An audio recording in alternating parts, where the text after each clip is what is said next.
Ya, Jaki tentang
Assalamualaikum warahmatullahi wabarakatuh.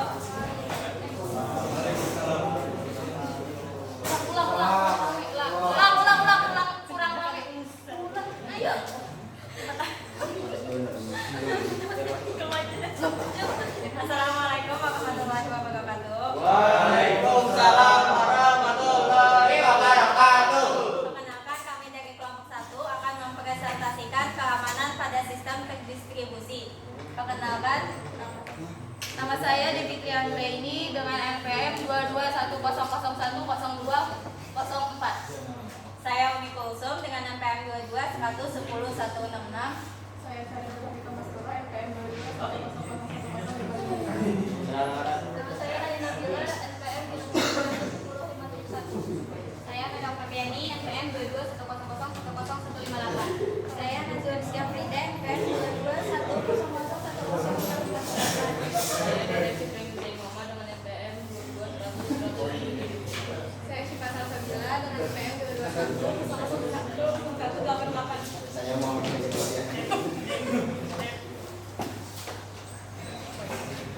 Definisi keamanan secara umum adalah serangkaian langkah-langkah untuk menjamin privasi, integritas, dan ketersediaan sumber daya seperti objek, database, server, proses, saluran, dan lain-lain yang melibatkan perlindungan benda dan mengamankan proses dan saluran komunikasi. Tujuan utamanya adalah untuk membatasi akses informasi dan sumber hanya untuk pemakaian yang memiliki hak akses. Pada sistem terdistribusi, security berfungsi untuk melindungi data dari kebocoran, yaitu pengambilan informasi oleh penerima yang tidak berhak, pengubahan, yaitu pengubahan informasi yang tidak legal, habis itu perusakan, yaitu gangguan operasi sistem tertentu, misalnya si pelaku tidak mengharapkan keuntungan apapun. Komponen keamanan dalam sistem distribusi enkripsi data, melindungi data yang dikirimkan di antara komponen sistem distribusi dengan mengubahnya menjadi format yang tidak mudah dibaca tanpa kunci deskripsi. Autentikasi, memastikan bahwa entitas yang mengakses sistem adalah entitas yang memang benar-benar memiliki hak akses tersebut. Otorisasi, memberikan izin kepada entitas yang sudah terautentikasi untuk mengakses sumber daya atau layanan aktivitas yang terjadi di sistem untuk mementingkan pelacakan dan analisis insiden keamanan. Penyerangan pada sistem terdistribusi. Penyerangan pasif hanya mengamati komunikasi atau data. Penyerangan aktif secara aktif memodifikasi komunikasi atau data, pemalsuan atau pengubahan. Penyerangan juga sering terjadi pada transaksi elektronik. Maka dari itu, keamanan sangat dibutuhkan untuk banyak transaksi e-commerce dan banking. Transaksi elektronik dapat aman jika diikuti dengan kebijakan dan mekanisme keamanan. Ancaman dalam sistem terdistribusi. Serangan jaringan seperti serangan DDoS, Distributed Denial of Service, yang bertujuan untuk membuat layanan tidak tersedia. Pencurian data. Upaya untuk mengakses atau mencuri data sensitif yang disimpan di berbagai titik dalam sistem terdistribusi. Penyusupan. Upaya untuk mengakses sistem dengan menggunakan kredensial palsu dan celah keamanan yang ada.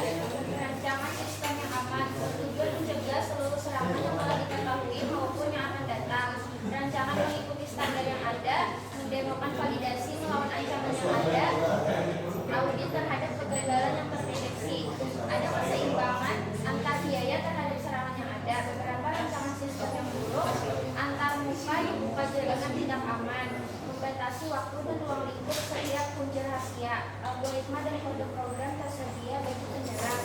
Penyerang memiliki akses ke sumber, meminimalkan komputer yang menjadi inti implementasi sistem.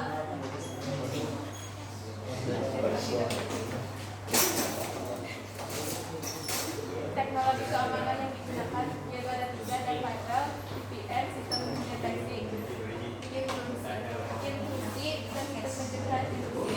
Kedua yaitu mencegah akses vitalitas ke jaringan dengan memantau dan mengontrol aktivitas. VPN yaitu mengamankan komunikasi antara komputer atau jaringan yang terhubung melalui internet dengan data yang diluaskan. IDS dan PS yaitu mendeteksi dan mencegah serangan terhadap jaringan atau sistem. Dasar mekanisme keamanan yang dibangun. Enkripsi digunakan untuk menyediakan kerahasiaan, dapat menyediakan authentication dan perlindungan integritas. Digital signature digunakan untuk menyediakan authentication, perlindungan integritas dan non-repudiation. Algoritma checksum atau hash digunakan untuk menyediakan perlindungan integritas dan dapat menyediakan authentication. Prinsip desain keamanan sistem terdistribusi. Redundansi, menggunakan replikasi data dan sumber daya untuk mengurangi resiko kegagalan tunggal yang dapat mengganggu ketersediaan sistem. Pengelolaan kunci, mengelola dan mengamankan kunci enkripsi untuk memastikan bahwa hanya entitas yang berwenang yang dapat mengakses data terenkripsi. Segmentasi jaringan, memisahkan jaringan dan aplikasi ke dalam segmen-segmen yang terisolasi untuk mengurangi dampak serangan yang berhasil. Manajemen kunci. Short-term session key disebut juga dengan ephemeral key, secara umum dibuat secara otomatis dan tidak tampak, digunakan untuk 1 kali session kemudian dibuang. Long-term key dihasilkan secara eksplisit oleh user. Tujuan long-term key authentication termasuk kontrol akses, integritas, dan non-repudiation. Confidentiality membuat session key melindungi data yang tersimpan. Bapak, ini langsung ke part 2 atau Tanya dulu. Ada darah? Ada darah. Iya. Iya, Bapak. Buat kami kan langsung Pak. Pertanyaan atau langsung, Pak? Banyak. Ada? Sabar. Sabar. Bentar, Bapak catat. Sekian, terima kasih. Presentasi ini kami tutup. Pertanyaan kami menerima 2 pertanyaan aja. 1 pertanyaan aja. Oke. Bana, silakan. Siapa namanya? Sabar, Pak. 1 pertanyaan aja, nggak ada yang nanya lagi. Apa tindakan pertama yang harus kita lakukan jika kita sadar keamanan komputer kita dibobol?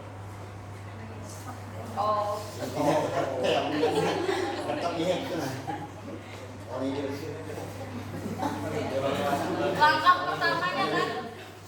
Langkah pertama atau langkah-langkah? Semuanya Langkah-langkah. sampai kamu nang head coba.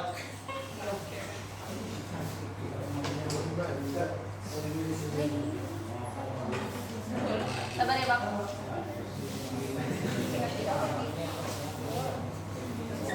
Masa satu pertanyaan? Pakai ada dua materi. Iya, karena dia dua materi, satu materi. Nah, jadi 4 lah. Ya kan ulang lagi.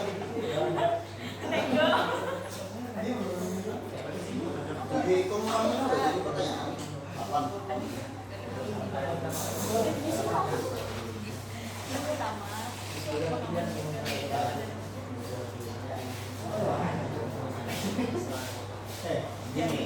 Operasi yang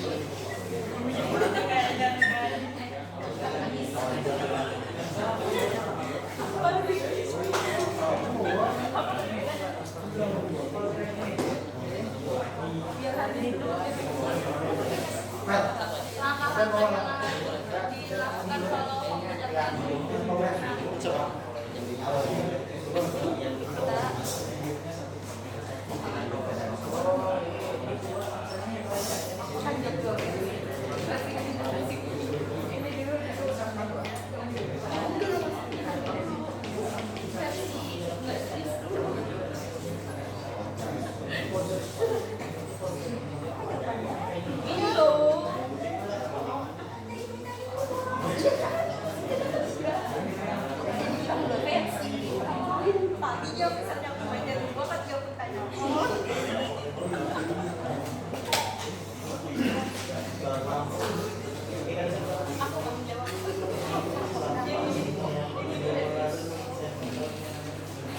Astagfirullah, jangan ini aja. dari video.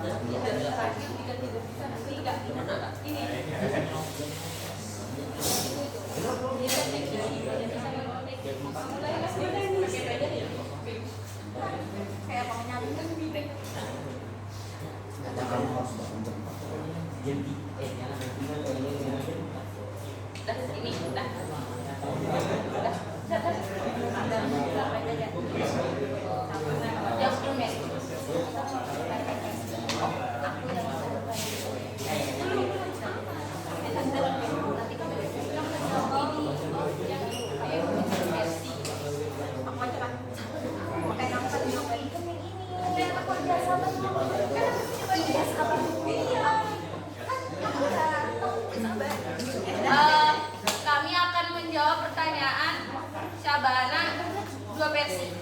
Pertama versi Mary, kedua versi Umi. Jadi yang pertama akan dijawab oleh Mary dulu. Oh, versi Najwa.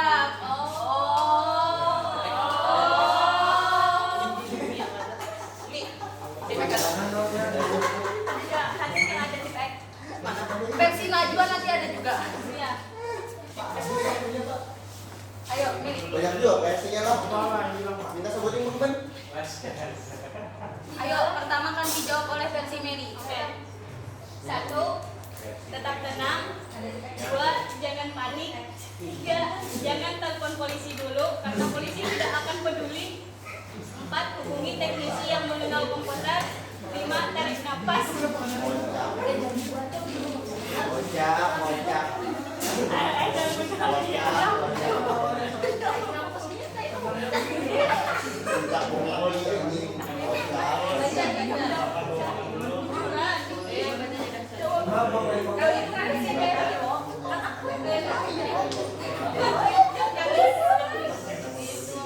Jadi apa bagaimana gitu? Telepon Pak Eka. Satu lagi nggak ada tadi? Satu pertanyaan lagi nggak? Dua nggak? Jadi langkah pertama mengidentifikasi masalahnya. Jadi keamanannya di mana yang terganggu, yang kedua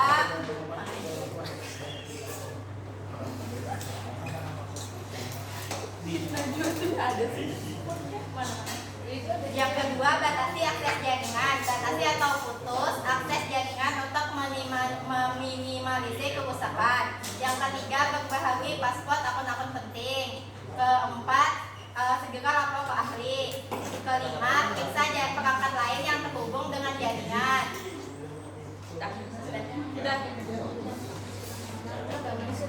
Jangan sampai jaringannya nyala. Matikan. Ya sudah. Ada lagi? Dengan tidak bisa, maka tutupkan Anda.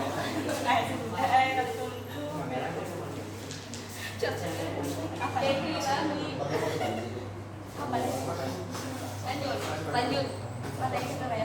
Pak, langsung lanjut ya Pak. Ya. Kalau nggak ada yang Iya Pak.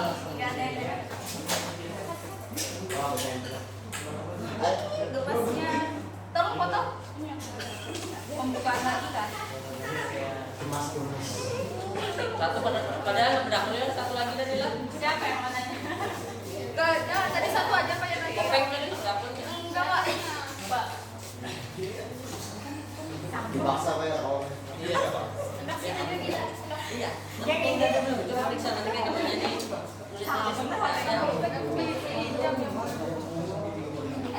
nah kalau nyawa satu lagi banyak pertanyaan.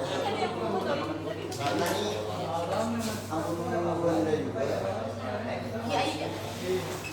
Selanjutnya, materi kedua adalah toleransi kesalahan dan keamanan dalam sistem terdistribusi.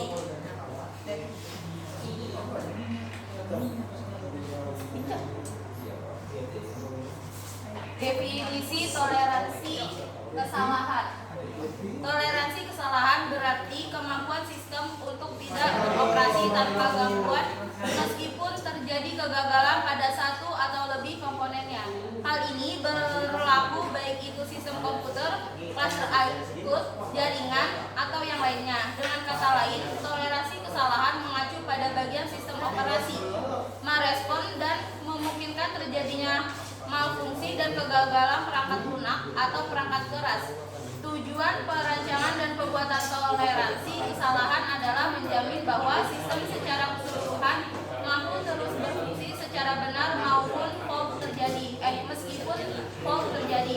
Oleh karena itu, solusi toleransi kesalahan cenderung berfokus pada aplikasi atau sistem yang sangat penting. komponen toleransi kesalahan. Sistem dikatakan gagal atau fail apabila tidak mampu memenuhi spesifikasi teknisnya. Sistem komputer dapat gagal karena kesalahan di beberapa komponen seperti prosesor, memori, input-output device, kabel atau software. Kesalahan dapat diklasifikasikan sebagai 1. Transient, terjadi sekali dan kemudian menghilang. Jika operasi diulangi, kesalahan tidak muncul. Terjadi kemudian menghilang, lalu muncul lagi, lalu menghilang lagi, dan seterusnya. Contohnya seperti hubungan konektor yang longgar. Permanen terjadi seterusnya sampai komponen yang fault diperbaiki. Contoh chips terbakar, software book, atau disk head crash.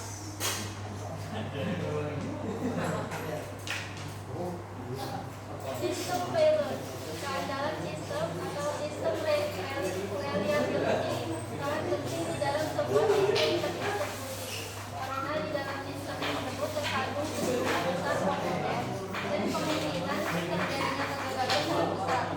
Fault atau kesalahan suatu sistem dapat dibedakan menjadi failed fault atau failed of fault. Sistem berhenti dan tidak memberikan respon terhadap masukan yang ada. Industrial fault, sistem terus bekerja meskipun fault dan menggunakan acceleration. Penggunaan redundancy. Information redundancy metode ini menambahkan ekstra bit untuk membuat sedemikian hingga dapat merecovery informasi yang telah rusak. Contohnya timing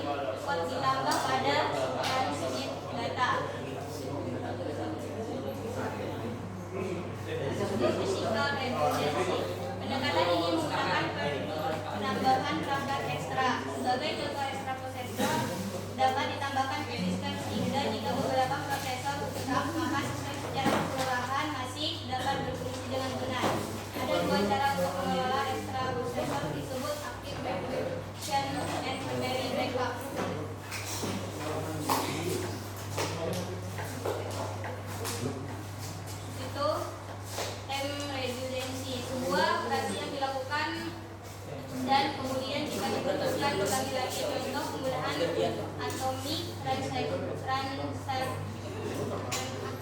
Jika dibadalkan, proses tersebut dapat diulang lagi tanpa menimbulkan masalah. Metode ini sangat bermanfaat jika faultnya adalah konsen atau intermediate. Toleransi kesalahan dengan menggunakan active replication. Pada teknik ini, semua prosesor atau device digunakan sepanjang waktu dan setiap device memiliki replikasinya masing-masing sehingga dapat menyembunyikan false dengan penuh. Toleransi kesalahan dengan menggunakan primary backup. Pada metode ini, setiap saat hanya ada satu server sebagai primary yang bekerja. Jika primary server gagal, maka backup server akan mengambil alih.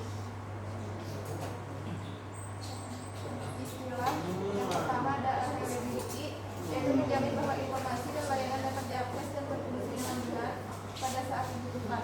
Yang kedua, integrity, yaitu menjamin bahwa informasi atau software adalah lengkap, akurat, dan otentik. Yang ketiga, confidentiality, yaitu melindungi informasi sensitif dari kehidupan atau penghasilan yang pasti. Akses kontrol adalah proses pembebasan penggunaan sumber daya digital. Authentication adalah pengujian identitas yang diklaim oleh pemakai, proses atau device. Authorization adalah hak yang dijamin oleh suatu entitas agar mampu mengambil layanan atau informasi oleh identitas khusus atau kelompok identitas. Accounting adalah rekaman dari aktivitas, jaringan, dan akses sumber informasi. Keamanan pada jaringan TCP IP.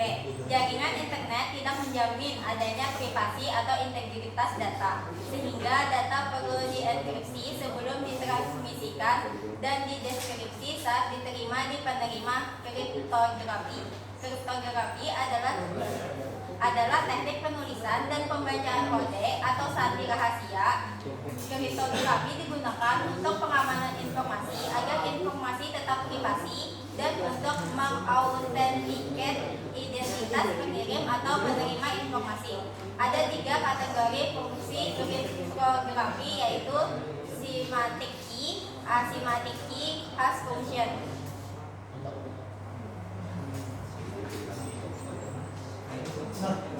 Application layer security menyediakan keamanan end-to-end dari aplikasi pada satu host ke aplikasi pada host lainnya. Layer ini menyediakan secara lengkap persyaratan keamanan, kelengkapan, kerahasiaan. Beberapa contoh application layer security seperti Pretty Good Privacy dan Secure Hypertext Transfer Protocol. Transport Layer Security. Skema ini menyediakan keamanan proses to proses antar host. Hampir kebanyakan skema ini dirancang untuk TCP. Network Layer Security. Skema ini dapat diterapkan untuk keamanan trafik untuk semua aplikasi atau protokol transport pada layer di atasnya. Firewall umumnya ditempatkan pada batas network untuk membangun batas pinggir keamanan atau security. Firewall digunakan untuk melindungi internal network dari akses eksternal yang tidak diinginkan. Firewall juga dapat digunakan secara internal untuk mengontrol akses jaringan pada spesifik bagian atau resource. Ada 3 jenis firewall yang tersedia saat ini, yaitu packet filter, proxy server, stateful inspection. Access control list. Fungsi sebagai access control list akan tergantung pada konteks di mana ia digunakan. Sebagai contoh, access list dapat mengontrol akses jaringan, membatasi isi updating, routing, melindungi router, mendefinisikan file yang menarik, mendefinisikan fitur buffer. Network Address Translation atau NAT. NAT adalah mekanisme yang dapat digunakan untuk mentranslasikan atau merubah IP address di dalam paket IP. Mekanisme tersebut dapat membuat suatu tempat Membuat satu tempat. membuat satu tempat. Alhamdulillah, semangatlah. Untuk yang tes kemarin tuh ada kendala kah? Yang belum tak kerjakan kah misalnya? Sholat subuh masih ada historinya, ada apa asal mukanya tepat. Kalau mukanya jam 2, jam 3 itu ada bukan bisanya. Ada lagi lah yang lebih parah daripada itu maksudnya. Yang orang PPT itu Pak. Oh, ada bapak. Oh, saya ada bapak. Coba urutan aja. Ada lagi kah yang ada tegawi kan bisa? Openg ya, Openg. Aman. Yang di jalan sempat aja menggawi. Semalam siapa ya? Sempat aja lah. Sumpah cuma PPT-nya belum. Oh, PPT-nya belum ya. Enggak ada sinyal. Itu aja lah. Ada yang maksudnya fatal yang beberapa jam lewat. Ya bapak. Kenapa wajib dulu? Ada lagi kah yang lebih parah? Misalnya ada kerjakan kah berapa jam?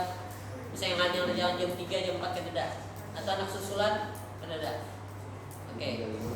Dan silakan. Terima kasih, presentasi ini kami tutup. Jika ada pertanyaan, silakan bertanya.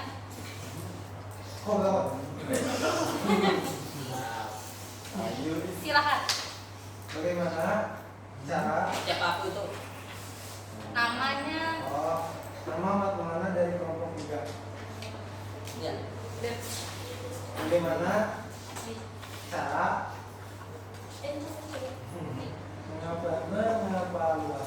mengevaluasi ya efektivitas firewall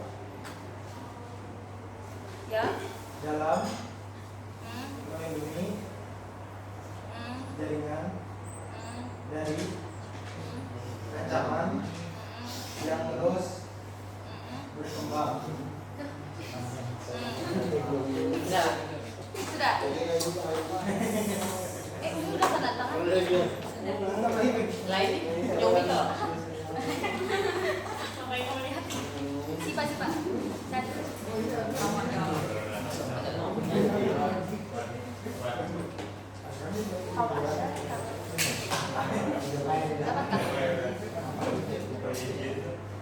Sebentar ya.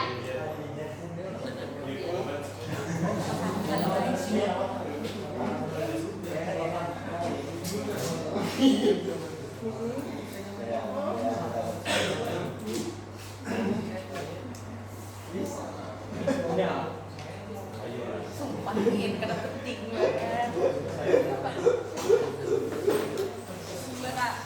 Ada bapaknya sudah?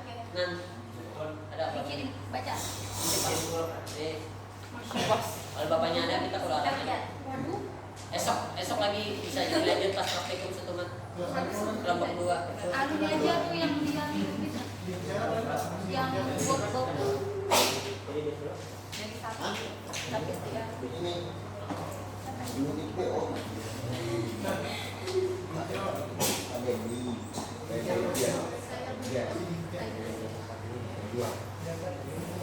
Saya akan jawab pertanyaan dari yang pertama.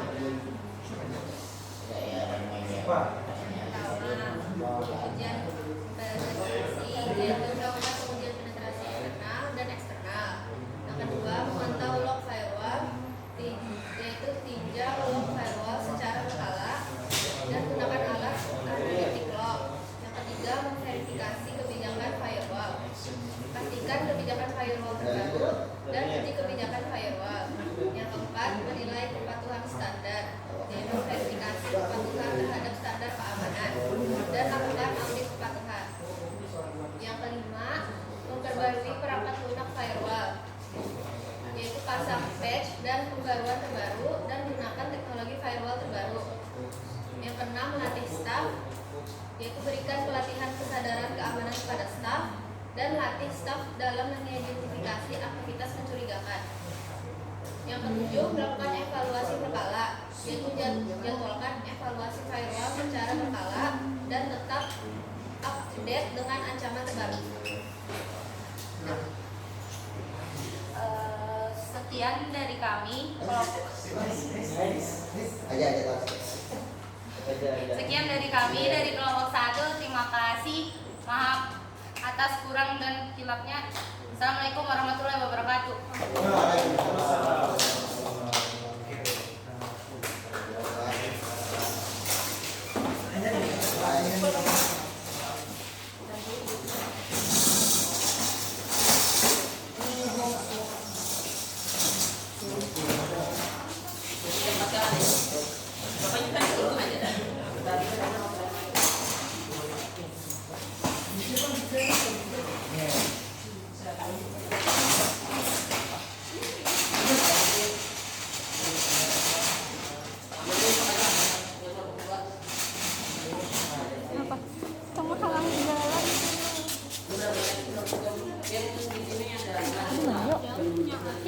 Apa jadi